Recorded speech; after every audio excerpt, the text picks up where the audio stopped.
she was able to begin exploiting me as well at 12 years old. So she was 38. She treated me as if I was, one, a son, and two, somebody that she was in a relationship with.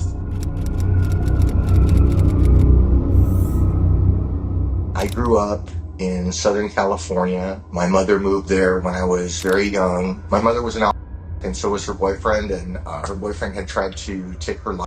So she left from New York and we moved to Los Angeles, and we were homeless when I was very young. I remember I was subjected to child porn as a young boy and left with a lot of many strange people. And because me and my older brother were both involved in that, he kept doing that stuff to me as I grew up. We lived in a bunch of different places. Then my mother met another man who became my stepfather. My mother and stepfather got along until I was maybe 10 or 11, and then they started fighting and he started leaving. My mother started leaving too, so I was home alone for days at a time. I met some kids at the local pool. There was a pool, like a swimming pool 3 blocks from my house where you could go pay 50 cents and go swim. Met some kids there. Their auntie she was a mother of 2. She was married. She allowed all the kids to come over to her house all the time, smoke, drink, do drugs. And these kids invited me over there. And when I started going over to this house, she'd asked me where my mother was. I was 12 years old. I don't know. And she said, well, you can come over here anytime you want. You can stay here. Eventually, her and my mother had some sort of a conversation, and a deal worked out where I just went and stayed with this woman and her family.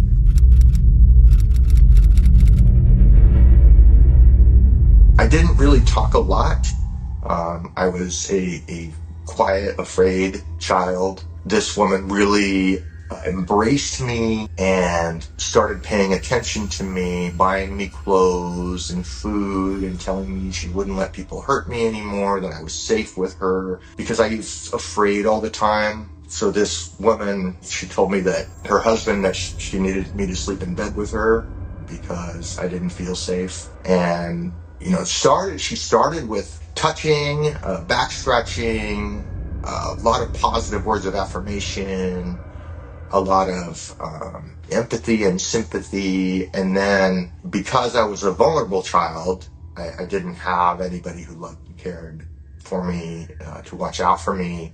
She was able to begin exploiting me as well at 12 years old. So she was 38. I didn't, for a long time, think that mattered or counted because of media. It's a big reason that I share that part of my story, because under any public media about a female child, there will be comments about how the child is lucky, wanting to know what she looked like, where were these women when I was a child. She treated me as if I was, one, a son, and two, somebody that she was in a relationship with. It was very confusing and difficult for me when I got punished, such as, oh, you can't go to the drive-in with your friends because you didn't have sex with me. It was a really twisted, awful dynamic. I was scared to tell anybody. I was embarrassed and ashamed that this was happening to me, and it was difficult in school because other boys my age were starting to have girlfriends and I wasn't allowed to have a girlfriend. To explain to my friends, I would just tell them that, hey, I don't think that girl's very pretty.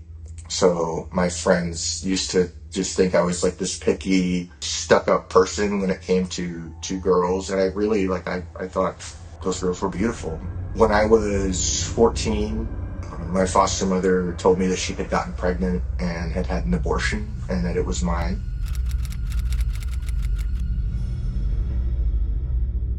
I didn't know how to feel about that as a 14-year-old. I just felt really sad and hollow, and I started to feel sad and hollow all the time.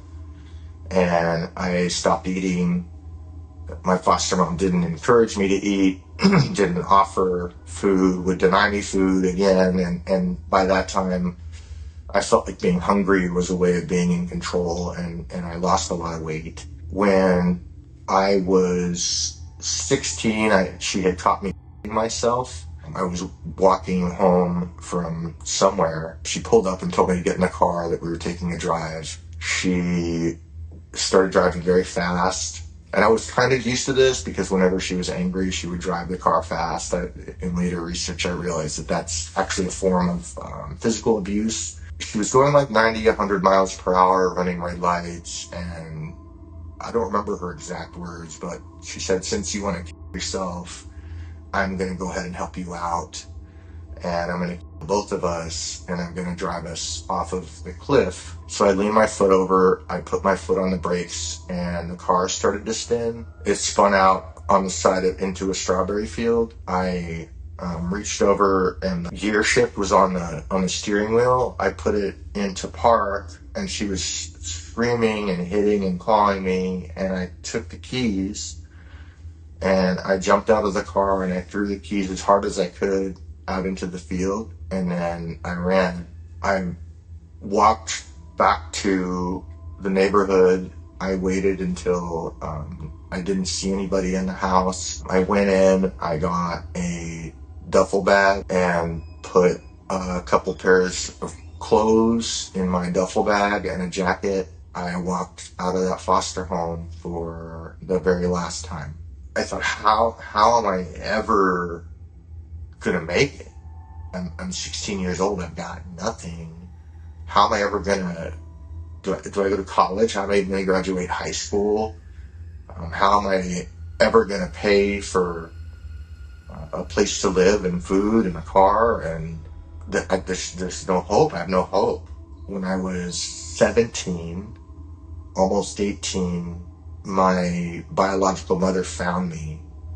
I was walking near the store that I worked at, and she drove up in her car and jumped out of the car and hugged me and said she'd been looking for me and asked me if I wanted to go live with her. And she had moved away to Palmdale, which was outside of Los Angeles. And I didn't really have any other option. So I moved back in with my biological mother, started going back to high school, and I just tried to forget everything that happened. I just pretended that everything was normal, that I had never been gone, that my mother had never done those things to me. She had done some work on herself and became a school teacher. When she told me I had to leave after I was 18, I joined the Navy. The Navy really saved my life. I got sober for a couple years. I started, attending 12-step meetings, and I just didn't really want to deal with the past again. I didn't like to talk about it. I didn't like to tell anyone. It would come out once in a while, or I knew something bad happened, and I just didn't want to think about the bad things that happened. I just wanted to be good and healthy and do the right things, and it just kept creeping in, where I'd have rages. Like I had a girlfriend, and we got in an argument, and I had this overwhelming just rage and horror, and I just punched myself in the face, and then I was embarrassed about that. Like, what kind of a person punches themselves in the face while they're arguing with their girlfriend? I didn't like people to touch me. I had weird reactions to things that I didn't understand why. I just thought I was weird and abnormal, and wanted to hide that from everybody. And eventually I had a relapse on alcohol.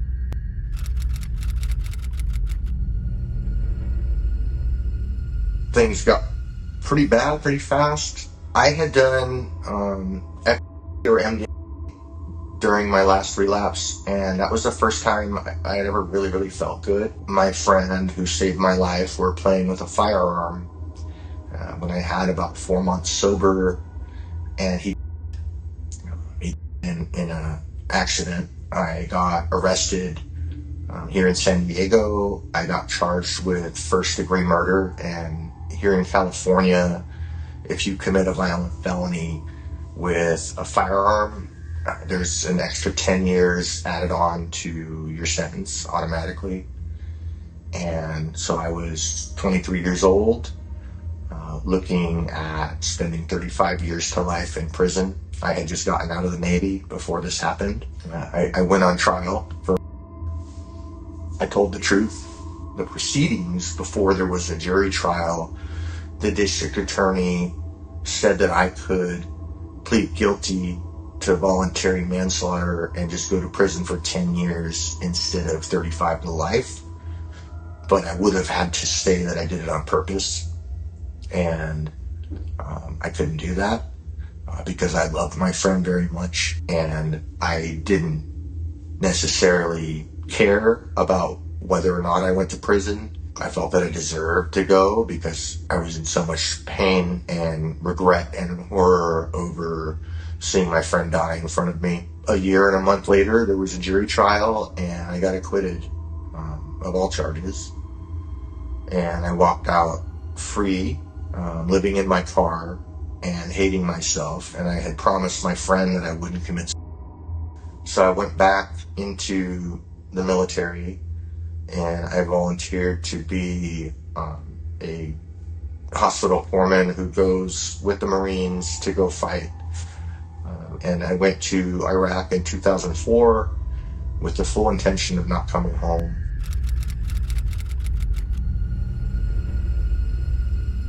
Instead of, I gained a sense of honor back in my life, developed strong bonds and relationships with other men, trauma bonded with them, and I had the opportunity to try to saving someone else, but I didn't.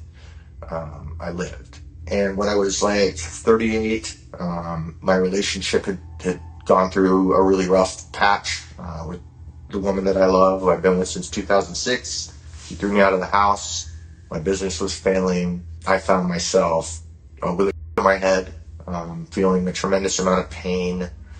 And another veteran reached out to me, and I went through a veterans treatment program that specifically addressed childhood trauma. Really surprised how many other people had had similar experiences, and that uncovered, and I started to remember more and more that those things did happen, and I started to learn about the human subconscious. After my friend died in that accident, every time I closed my eyes, I saw a bullet hole in his head and I screamed. And so it took me a long time. I disassociated away and kept myself busy. And, when it was time to learn how to meditate 15 years later, that was not easy to sit still and meditate. And it took another man to tell me, hey dude, maybe stop being a weenie and just sit down and meditate. Do it. I have a practice where, when a new memory is uncovered, like when I remembered that there were bad, evil people filming, doing sex to me as just a little precious baby boy, who was just a little innocent child, just helpless. I did the meditation, and the meditation is I'll close my eyes, I'll imagine myself walking, and I use a lot, I'll shorten it because I use so many markers to make it more visceral. But essentially, I get up, I get in the helicopter flies back in time, the soldiers get out of the helicopter with me and kill the bad people and rescue the little me and take him away in the helicopter and put him in a treehouse with everything he needed, right? So I can do that, and we can go back and do inner child rescue. If I can speak to anyone else who is a child who's going through that, I'm going to say that I believe you and that you're worthy and that you have to fight. You have to fight, but you can make it. You can make it. Make it through anything.